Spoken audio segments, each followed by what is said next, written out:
మానవుడికున్న నైజాం ఏంటంటే ఎన్ని మంచి పనులు చేసినా ఒక్క చెడ పని చేసేసరికి ఆ చెడునే దూషణలుగా దూషిస్తాము, ద్వేషిస్తాము, తప్పును పట్టుకుని నిందిస్తూ ఉంటాం. ఎందరో మహనీయులు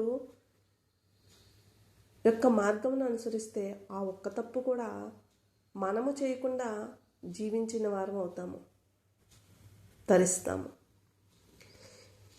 ఇలాంటి మహనీయులు ఎన్నో సత్కార్యాలు సత్కర్మలు చేశారు.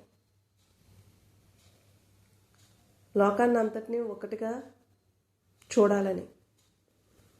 కానీ ఎవరైనా సరే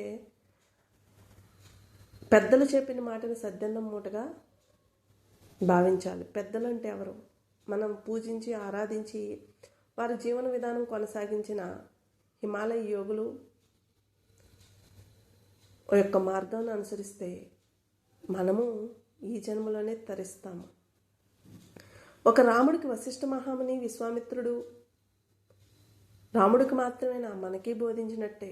అందుకే గ్రంథాలు చదివి ప్రతి ఒక్కరూ వారి యొక్క జీవన విధానం అనుసరిస్తే మనం ఆగమన సంచిత కర్మల్ని శుద్ధి చేసుకున్న వారం అవుతాము.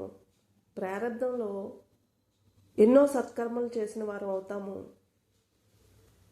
ఆనందము ఆరోగ్యంతో జీవించగలుగుతాము. ప్రతి ఒక్కరి పట్ల దైవకృప, గురుకృప, నిజకృప ఉంటాయి. కానీ అవి అనుసరిస్తేనే మన యొక్క గత జన్మ కర్మల్ని శుద్ధి చేసుకుని వారి యొక్క జీవన విధానం మనమయ్యి అంతర్ధానము, అంతర్యామిగా, సర్వాంతర్యామితో అనుసంధానం అవుతాము. అందుకే ఏదైనా మన చుట్టూ ఉన్న వారి మాటలను కాదు, అనేక మంది హిమాలయ మహాత్ములు మన ముందు ఉన్నారు. వారి యొక్క సూచనలతో ముందుకు సాగిపోతే ఆనందంగా తరిస్తాము, తన్మయత్వంతో జీవిస్తాము.